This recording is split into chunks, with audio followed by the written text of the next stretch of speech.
बेनीवाल जी का कहना बिल्कुल सही है।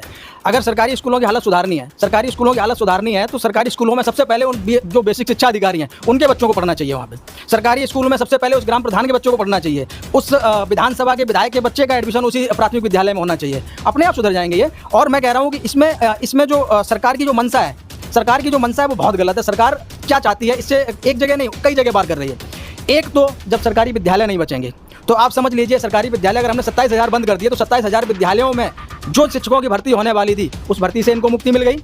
यानी कि कहीं ना कहीं ये बेरोजगारी को बढ़ावा देंगे।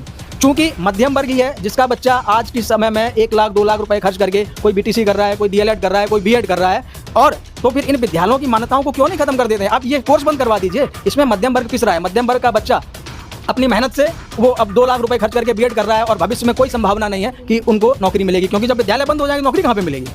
तो हनुमान बेनीवाल जी बिल्कुल सही कह रहे हैं। मैं तो उनके वक्तव्य का समर्थन करूंगा कि सबसे पहले जितना भी सरकारी अमला है, जितना भी प्रशासनिक अमला है, उन सब के बच्चों को प्राथमिक विद्यालय में, सरकारी विद्यालयों में पढ़ना चाहिए। नमस्कार, स्वागत है आपका। मेरा नाम है विपिन बेबाक। हमारे साथ मधुर जी मौजूद हैं। मधुर जी, स्वागत है जी। धन्यवाद। स्कूल मर्ज किए जा रहे हैं और शराब के ठेके लगातार बढ़ाए जा रहे हैं और साफ शुद्ध करे जा रहे हैं, पेंटिंग डेंटिंग हो रही है।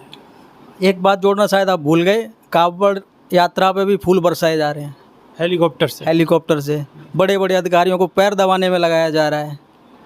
तो ये तो आप खुद समझ सकते हैं कि सरकार किस तरफ ले जाना चाहती है। उत्तर प्रदेश सरकार को युवाओं के भविष्य से कोई मतलब नहीं है। 27,000 स्कूल ये बंद करने वाले हैं, जिसमें से लगभग 10,000 स्कूल जो हैं आज की डेट में ये मर्ज कर चुके हैं। उसको मर्ज कहिए या विलय कहिए, या मेरी समझ में तो यही है कि वो बंद हो चुके हैं।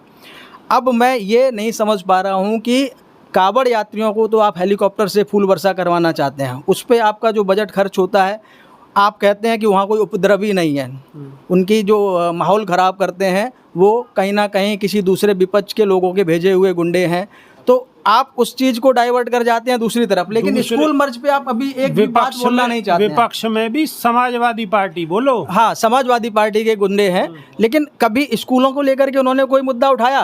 कभी स्कूलों को लेकर स्कूल, अच्छा चलिए सरकारी योजना है, मैं कहता हूँ कि उत्तर प्रदेश के जितने भी सरकारी विद्यालय हैं उसमें पढ़ने वाला बच्चा गरीब का है, मजदूर का है, ठेले वाले का है, सब्जी वाले का है, और उस गांव वाले मजदूर का है जो कि सुबह निकलता है मजदूरी करने और अपने बच्चे को स्कूल भेजता है इस आस में कि जाएगा तो कुछ तो पढ़ेगा, शायद ये मेरी तरह मजदूरी ना करे, पढ़ लिख जाएगा तो कुछ तो सीखेगा। क्या वो बच्चा सक्षम है अपने विद्यालय के बंद होने से 4 किलोमीटर दूर दूसरे गाँव में जाने में? भाई, अगर उनके पास इतनी ही क्षमता होती, अगर इतनी ही उनके पास पैसा होता, उनके पास इतने संसाधन होते, तो क्या वो अपने बच्चे को किसी दूसरे स्कूल में नहीं पढ़ा सकते थे? सरकारी स्कूल में आप एक सर्वे करिए, आप क्या, जितने भी लोगों को मैं चाहता हूँ कि स्कूल बंद होने पे आप जाएं, वहाँ पढ़ने वाला 95% बच्चा गरीब मजदूर का है। और जिसको इन्हें नहीं पढ़ाना है, इनका सिंपल सा सिद्धांत है, एक सीधा सिद्धांत है कि पढ़ेगा बच्चा तो हक मांगेगा, नहीं पढ़ेगा मजदूर बनेगा हमारे काम आएगा, मजदूर बनेगा हमारे काम आएगा, कावड़ उठाएगा, धर्म के नाम पे लड़ेगा, 5 किलो राशन में हम उसको खुश कर देंगे, और बाकी जितने भी बड़े बड़े संसाधनों पर जो कब्जा करना है वो तो हम कर ही लेंगे।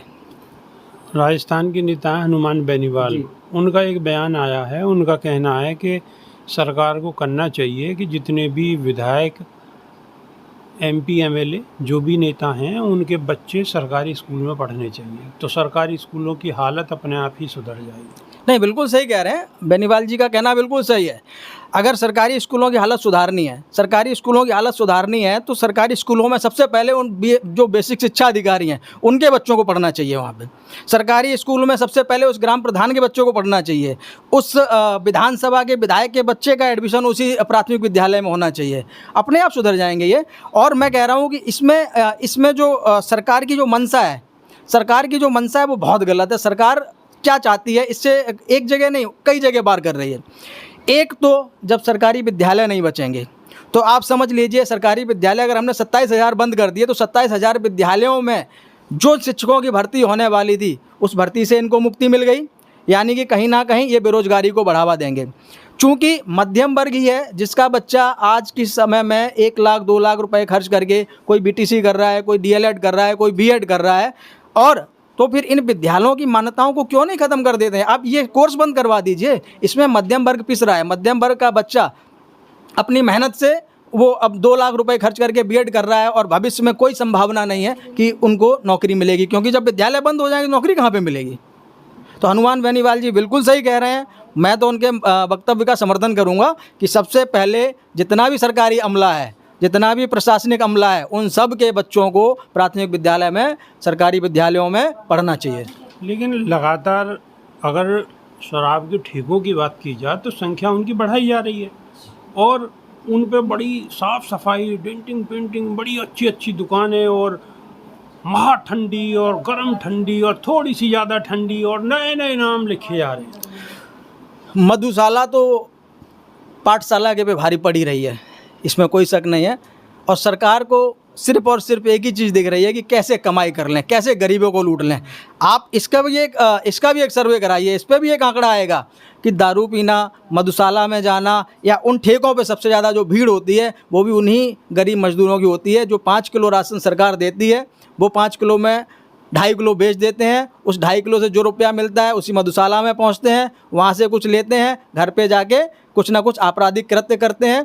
तो ये सब मधुशाला जो बढ़ाई जा रही है, मधुशाला बढ़ाई इसीलिए जा रही है ताकि पाठशालाओं पे कंट्रोल किया जाए, पाठशालाएं बंद कर दी आपका जाए। कहना ये है कि सरकार एक हाथ से ले रही है और दूसरे हाथ से दे रही है? बिल्कुल, सरकार यही चाहती है। सरकार तो देखिए, आप सुबह से शुरुआत करिए। आप जब सुबह उठ के सबसे पहले अगर ब्रश करते होंगे और शाम को जब सोने जाते होंगे तो कोई भी एक ऐसी चीज़ बता दीजिए जिस पे सरकार आपसे टैक्स नहीं ले रही हो।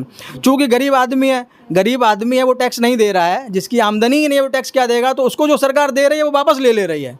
उसको वापस लेने का इन्होंने एक जरिया बना दिया। मधुशालाएं जगह जगह खोल दी, पाठशालाएं सब बंद कर दी, ताकि जो भी हम इनको मुफ्त में दे रहे हैं वो मैं टैक्स के, मैं ब्याज के हमें वापस मिलता रहे। लेकिन गरीब लोग तो बहुत खुश हैं, उन्हें 5 किलो राशन मिल रहा, चावल मिल रहा, मोदी जी की फ़ोटो भी मिल रही है साथ में। देखिए, प्यार है मोदी जी के देखिए, लिए? नहीं, ऐसा कुछ नहीं है, प्यार नहीं है। देखिए, ये शिक्षा की कमी है। मैं कहता हूँ एक सभ्य समाज का निर्माण अगर आपको करना है तो शिक्षा बहुत ज़रूरी है। शिक्षा क्या है? एक स्लो पॉइजन है। वो स्लो पॉइजन आपको देना पड़ेगा। आपकी सोच में, किसी गरीब व्यक्ति की सोच में, किसी मजदूर व्यक्ति की सोच में बदलाव जब ही होगा, वो जो स्लो पॉइजन शिक्षा का धीरे धीरे उसके अंदर जाएगा। हम एकदम से किसी की सोच नहीं बदल सकते हैं। लेकिन जब शिक्षा को पॉइजन बता रहे हैं, शिक्षा पॉइजन, मीठा जहर है, बहुत अच्छा जहर है ये शिक्षा। ये जानी चाहिए आदमी के अंदर। जब ये जाएगी तो उसकी बुद्धि खुलेगी, और उसकी बुद्धि खुलेगी तो अपना सही और गलत का निर्णय लेना सीखेगा, सरकार से सवाल पूछना सीखेगा, अपने अधिकारों को मांगना सीखेगा। तो इसीलिए ये इसको बंद करना चाहते हैं, ताकि कहीं ना कहीं इन सारे सवालों से, सारे झंझटों से सबसे मुक्ति मिल जाए। लेकिन लोग तो खुश हैं ना, फिर भी लोग तो बराबर। कौन से लोग खुश हैं? कौन से लोग खुश हैं? कोई भी खुश नहीं है। आपने विद्यालयों की अभी मैं आपको बताऊं कि अभी एक विद्यालय की तस्वीर आ रही थी जहां बच्चे रो रहे थे। तो सरकार ने क्या किया कि वहाँ के जो प्रिंसिपल है उसको निलंबित कर दिया कि इसने बच्चों को भड़काया कि रो आकर के। तो अगर कोई विरोध कर रहा है, छोटे छोटे बच्चे हैं, छोटे छोटे बच्चों को कौन भड़काएगा? छोटे छोटे बच्चे विद्यालय गए, विद्यालय में ताला लगा मिला तो उन्होंने कहा कौन पढ़ाएगा? रोने लगे बेचारे कि ये स्कूल तो बंद हो गया, अब आपको जाना पड़ेगा 5 किलोमीटर दूर, 4 किलोमीटर दूर, 3 किलोमीटर दूर। कैसे जाएंगे? वो रोएंगे ना। उनकी भावनाओं को जब व्यक्त किया गया तो उस प्रिंसिपल को ही निलंबित कर दिया।